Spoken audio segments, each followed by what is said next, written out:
सुप्रभात प्रिय विद्यार्थियों। आज हम अपनी पाठ्य पुस्तक आरोह के गद्य खंड के पाठ 1 नमक का दरोगा कहानी को पढ़ेंगे, जिसके लेखक मुंशी प्रेमचंद जी हैं। मुंशी प्रेमचंद जी ने कहानी उस समय लिखी थी जब हमारा देश आज़ाद नहीं था। अंग्रेजी हुकूमत थी और ईस्ट इंडिया कंपनी का राज भारत पर हो गया था। तो वे अपने कानून बना रहे थे और उनमें से एक कानून था नमक कानून। इस नमक कानून को लागू करने के लिए नमक विभाग बने। नमक विभाग की प्रतिष्ठा को बताते हुए लेखक ने इस कहानी को शुरू किया। यह कहानी धन के ऊपर धर्म की जीत है, अर्थात धन और धर्म को हम बुराई और अच्छाई भी कह सकते हैं, असत्य और सत्य भी कह सकते हैं। कहानी में इनका प्रतिनिधित्व पंडित अलोपदीन और मुंशी वंशीधर ने नामक पात्रों ने किया। ईमानदार कर्मयोगी मुंशी वंशीधर को खरीदने में असफल रहने के बाद पंडित अलोपदीन अपने धन की महिमा का उपयोग कर उन्हें नौकरी से निकलवा देते हैं, लेकिन अंत में सत्य के आगे उनका सिर झुक जाता है और वे अपनी सारी जायदाद का स्थायी मैनेजर मुंशी वंशीधर को नियुक्त करते हैं और ईश्वर से प्रार्थना करते हैं कि वे मुंशी वंशीधर को इसी तरह धर्मनिष्ठ दारोगा बनाए रखें। तो कहानी की इस अंतिम प्रसंग से पहले तक की समस्त घटनाओं को लेखक ने प्रशासनिक और न्यायिक व्यवस्था में व्याप्त भ्रष्टाचार मतलब फैला हुआ भ्रष्टाचार तथा उस भ्रष्टाचार की व्यापक सामाजिक स्वीकार्यता को अत्यंत साहसी तरीके से हमारे सामने उजागर किया है। आज से इतने समय पहले की जो बात लेखक ने हमें बताई है कि उस समय वहाँ पर उस समय का जो हमें यथार्थ दिखाया है, यथार्थ मतलब वास्तविकता कि भ्रष्टाचार फैला हुआ था, तो ये कहानी आज के संदर्भों में भी उतनी ही प्रासंगिक लगती है, क्योंकि आज भी उसी की तरह समाज में हर जगह भ्रष्टाचार फैला हुआ है।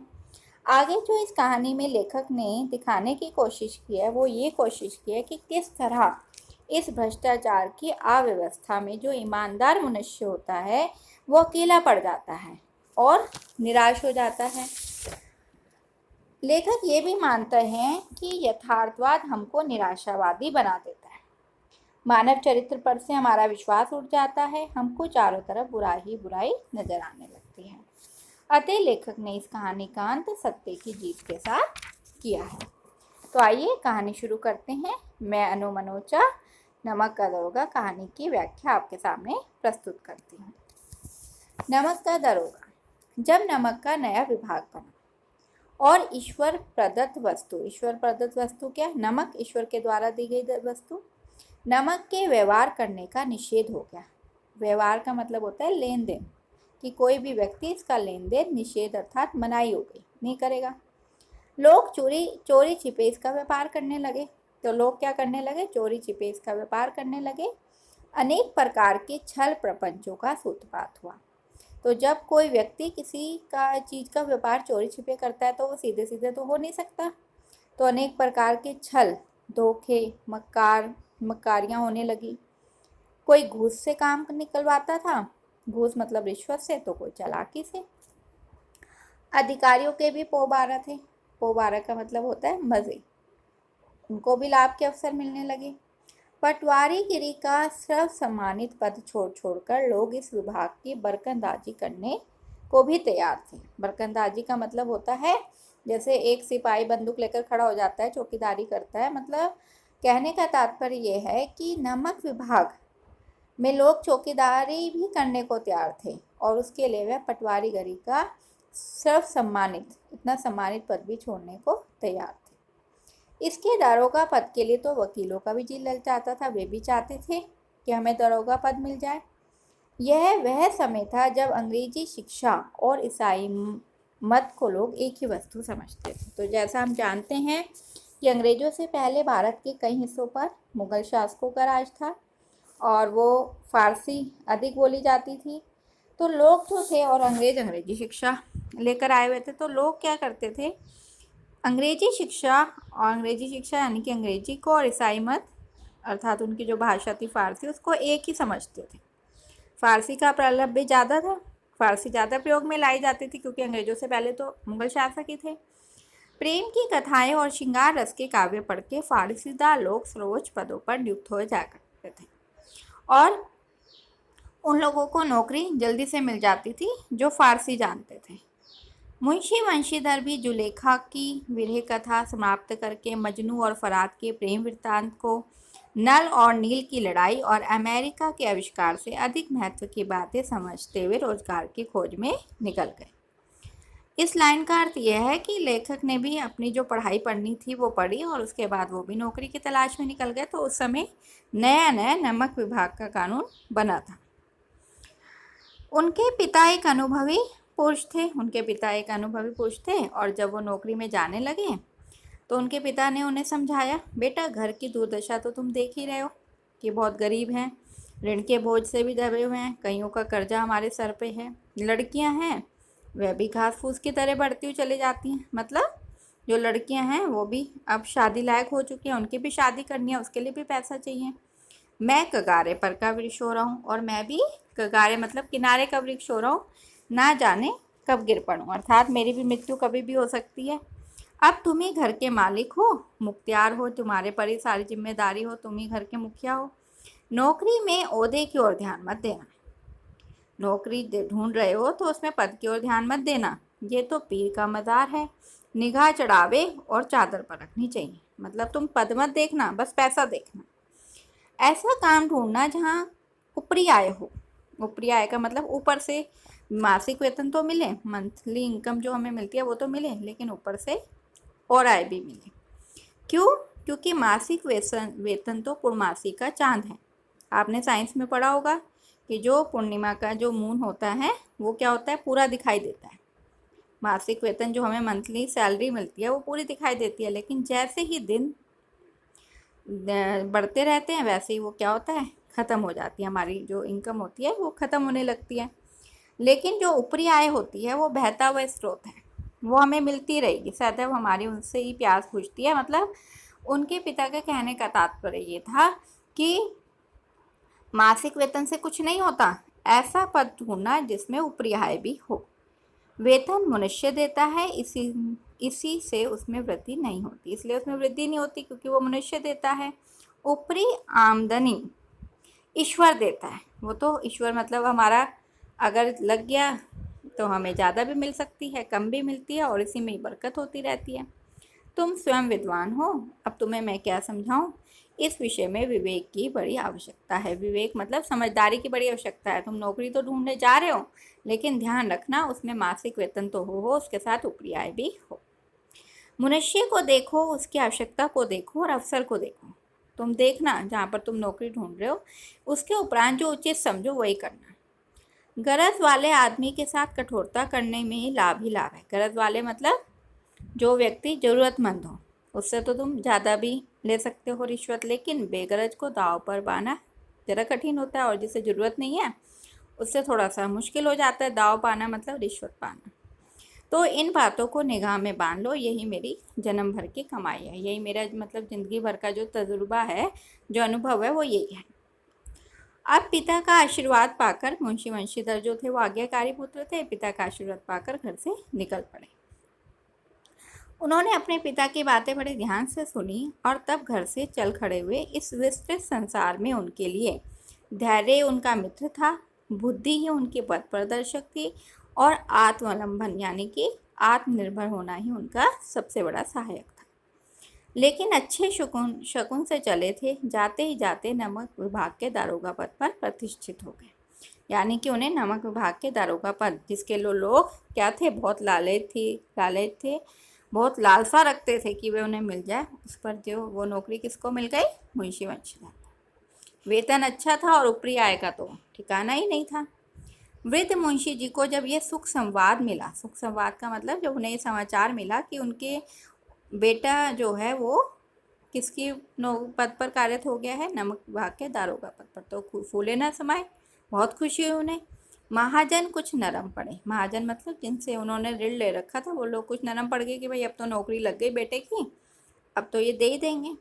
कलवार की आशलता लहलाई। कलवार जो है वो जाति होती है, वो लोग होते हैं जो देसी शराब का मतलब व्यापार करने वाले लोग होते हैं, वो भी थोड़ा सा उनकी भी आशा लहराई कि भाई धोखाधड़ी का काम होगा, रिश्वत का काम होगा, तो हमें भी कुछ ना कुछ मिलेगा।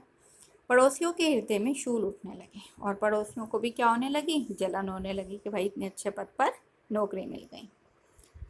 अब कहानी के दूसरे अंश पर चलते हैं। जाड़े के दिन थे और रात का समय, सर्दियों के दिन थे, रात का समय था। नमक के सिपाही चौकीदार नशे में मस्त थे। मुंशी वंशीधर को यहाँ आए हुए अभी 6 महीनों से भी अधिक नहीं हुए थे, लेकिन उस थोड़े से समय में ही उन्होंने अपनी कार्यकुशलता और उत्तम आचार का अर्थ होता है व्यवहार से अफसरों को मोहित कर लिया था। मतलब सबका दिल जीत लिया था। इतने धर्मनिष्ठ थे वो और अपने काम के प्रति इतनी लगन थी उनके मन में कि सबका उन्होंने मन मोह लिया। अफसर लोग उन पर बहुत विश्वास करने लगे। नमक के दफ्तर से 1 मील पूर्व की ओर जमुना नदी बहती थी। उस पर नाव का एक पुल बना हुआ था। तो दारोगा जी किवाड़ बंद कर मीठी नींद में सो रहे थे। अचानक आँख खुली तो नदी के प्रवाह की जगह, मतलब नदी के बहने के आवाज़ तो वहाँ पर सुनाई देती थी, उसके अलावा गाड़ियों की गड़गड़ाहट, गाड़ियों की गड़गड़ा मतलब उस समय जो थे बैलगाड़ियाँ चलती थी तो उसकी आवाज़ आती थी, और मल्लाहों का कोलाहल सुनाई दिया। मल्लाह मतलब जो नाव चलाते हैं उनका कोलाहल, शोर सुनाई दिया। मुंशी जी उठ बैठे। इतनी रात गए, गाड़ियाँ क्यों नदी के पार जाती हैं? मतलब इतनी रात गए, ऐसी कौन सी गाड़ियाँ हैं जो मुझे पता ही नहीं है और वो नदी के पार जा रही हैं? अवश्य कुछ ना कुछ गोलमाल है। वह समझ गए कुछ ना कुछ गड़बड़ तो जरूर है। तर्क ने भ्रम को पुष्ट किया। मतलब उनका जो संदेह था उसका कारण यही था कि गाड़ियाँ जा रही हैं। वर्दी पहनी, तमचा जेब में रखा। वर्दी पहन ली, तमचा को क्या होता है, जो एक देसी पिस्तौल होती है, वो जेब में रखी और बात की बात में घोड़ा बढ़ाए हुए पुल पर पहुंचे। गाड़ियों की एक लंबी कतार पुल पर पार जाती थी कि डांट कर पूछा, किसकी गाड़ियां हैं? थोड़ी देर तक तो सन्नाटा रहा, कोई कुछ नहीं बोला। आदमियों में कुछ कानाफूसी हुई। तब आगे वाले ने कहा, पंडित अलोपदीन के। कौन पंडित अलोपदीन? दातागंज के। अब ये सुनकर तो मुंशी वंशीधर जो है हैरान हो गए कि दातागंज के कौन? पंडित अलोपदीन। पंडित अलोपदीन जो थे वो दातागंज के प्रतिष्ठित जमींदार थे। वो कह रहे हैं उनकी गाड़ियाँ इस समय लाखों रुपए का लेन देन करते थे, और अलोपदीन जो थे वो लाखों रुपए का लेन देन था उनका। इधर छोटे से बड़े कौन ऐसे थे जो उनके ऋणी ना हो? मतलब कौन ऐसा था जिसने उनसे कर्ज ना ले रखा हो? व्यापार भी बहुत अच्छा था। बड़े चलते पुर्जे आदमी थे। चलते पुर्जे का मतलब होता है चालाक आदमी थे। अंग्रेज अफसर उनके इलाके में शिकार खेलने आते थे और उनके मेहमान होते थे। जो अंग्रेज अफसर थे वो भी उनके आया जाया करते थे उनके घरों में। 12 मासों सदाव्रत चलता था। सदाव्रत का मतलब होता है कि 12 महीने वो लोगों को अन्न बांटा करते थे, भोजन बांटते थे। मुंशी जी ने पूछा, गाड़ियाँ कहाँ जाएंगी? उत्तर मिला, कानपुर। लेकिन इस प्रश्न पर जब उन्होंने कहा कि इन गाड़ियों में है क्या,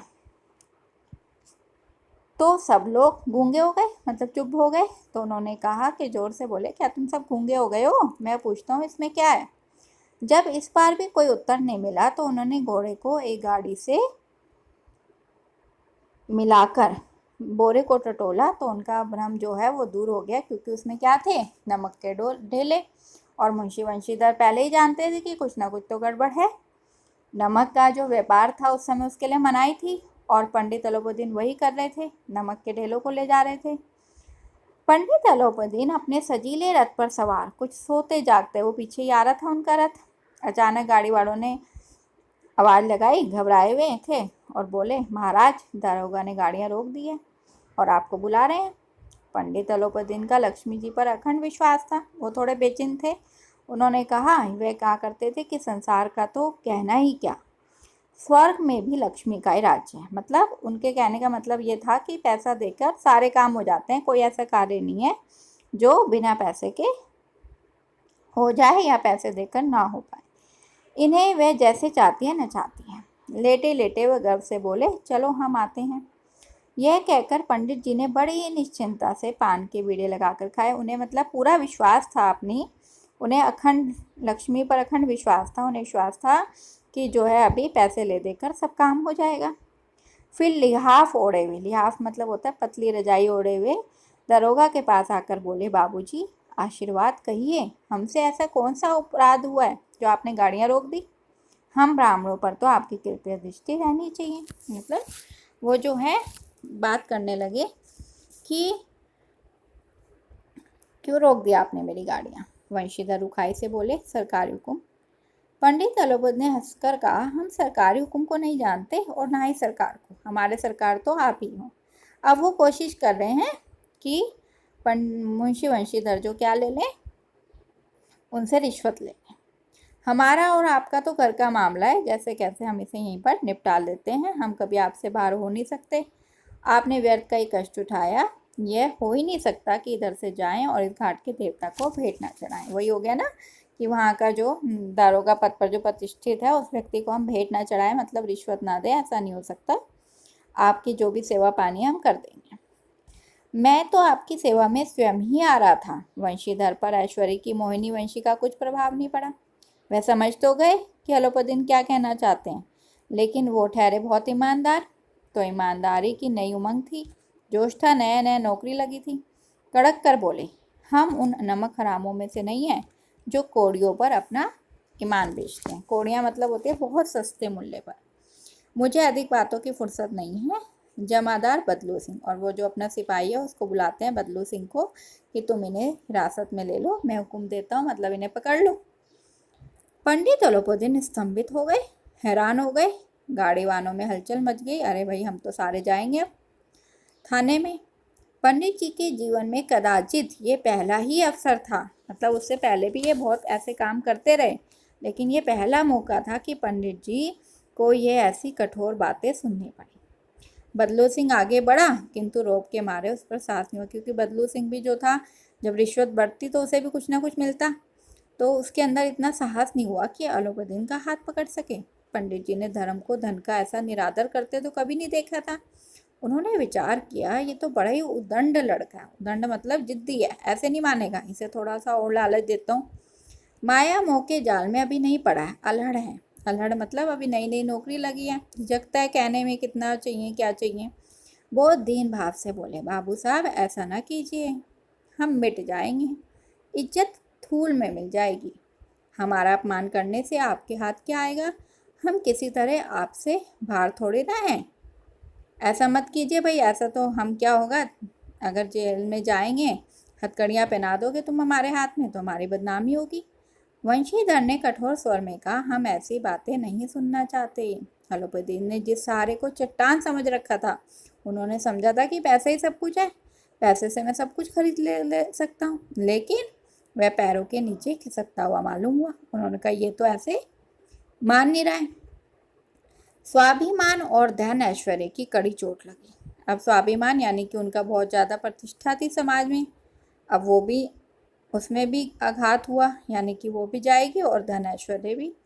किंतु अभी तक धन की सांख्यिक शक्ति का पूरा भरोसा था। सांख्यिक मतलब जो आंकड़े उन्होंने धन की, जो उन्हें लगा कि धन की अधिक शक्ति का मतलब कि अगर मैं धन अधिक दूंगा तो काम हो जाएगा। अपने मुख्तार से बोले, लाला जी 1000 के नोट साहब को भेंट कर दो। मुख्तार मतलब जो उनका लेन देन करता था, उससे कहा, आप इस समय भूखे सिंह हो रहे हैं। वंशीधर ने गर्म होकर कहा, 1000 नहीं, 1,00,000 भी मुझे सच्चे मार्ग से नहीं हटा सकता। अगर तुम मुझे 1,00,000 भी दोगे तो भी मैं नहीं हटूंगा।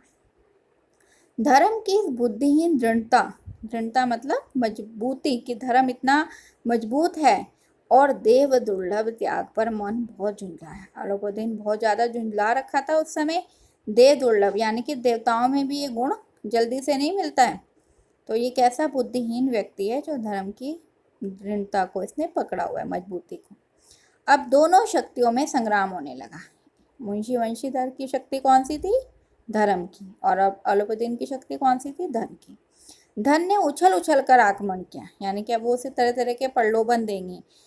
1 से 5, 5 से 10, 10 से 15, 15 से 20,000 तक नौबत पहुंच गई। किंतु धर्म अलौकिक वीरता के साथ इस बहुसंख्य सेना के सम्मुख अकेले पर्वत की भांति अटल और अविचलित खड़ा रहा। लेकिन धर्म नहीं हटा, जबकि कितना धन का प्रलोभन दिया गया पंडित अलोपदीन के द्वारा मुंशी वंशीधर को, लेकिन मुंशी वंशीधर जो है अपने कर्तव्य से हटे नहीं और पर्वत की भांति खड़े रहे। अलोपादीन निराश होकर बोला, अब इससे अधिक मेरा साहस नहीं है, आगे आपको अधिकार है। वही अब मैं कुछ नहीं कर सकता। वंशीधर ने अपने जमादार को ललकारा बदलू सिंह को, और बदलू सिंह भी मन में दरोगा जी को ही गालियां दे रहा था। वो उनको क्यों गालियां दे रहा था? क्योंकि वो भी आज से पहले बहुत रिश्वत लेता था। उसने कहा कि भैया अब ये रिश्वत लेगा नहीं तो हमें भी नहीं कुछ भी मिलेगा। तो पंडित अलोपादीन की ओर बढ़ा और पंडित घबरा कर 2-3 कदम पीछे हट गए। अर्थात दीनता से बोले, बाबू साहब ईश्वर के लिए मुझ पर दया कीजिए, मैं 25,000 पर निपटारा कर देता हूँ। चलो 25,000, उस समय 25,000 भी बहुत होते थे। असंभव बात है 30,000 पर, किसी तरह भी संभव नहीं। क्या 40,000? तो पंडित अलोपादीन की बात सुनकर मुंशी वंशीधर ने कहा, 40,000 नहीं 40 लाख पर भी असंभव है। यानी कि अगर तुम मुझे 40 लाख भी दोगे तो भी मैं अपने धर्म से, अपने कर्तव्य से नहीं हटूंगा, पीछे नहीं हटूंगा। बदलू सिंह, इस आदमी को अभी हिरासत में ले लो, अब मैं एक शब्द भी नहीं सुनना चाहता। धर्म ने धन को पैरों तले कुचल डाला। यानी कि मुंशी वंशीधर ने अलोपादीन को हिरासत में ले लिया। अलोपादीन ने एक हष्ट पुष्ट मनुष्य को हथकड़िए लिए हुए अपनी तरफ आते देखा। चारों ओर निराश और कातर मतलब घबरा गए थे वो, ये क्या हो गया एकदम। उन्हें विश्वास नहीं हुआ कि उनके धन के आगे धर्म नहीं झुकेगा। इसके बाद एकाएक वो मूर्छित हो गए। वो कहने लगे कि अब जब लोगों को ये पता चलेगा कि मैं ये जो है काले बाजारी का काम करता हूँ और जो है ऐसा काम करता हूँ, घिनौना काम करता हूँ, तो लोग मुझ पर थू थू करेंगे और मेरी जो इज्जत है वो मिट्टी में मिल जाएगी। तो ये सोचकर वो एकाएक अचानक से मूर्छित होकर गिर पड़े। तो ये था हमारी कहानी का पहला भाग, और अगली कक्षा में हम इसके अगले भाग को पढ़ेंगे। तो आशा करती हूँ आप सबको कहानी को अच्छे से समझा होगा, आप सबने कहानी को अच्छे से समझा होगा। धन्यवाद।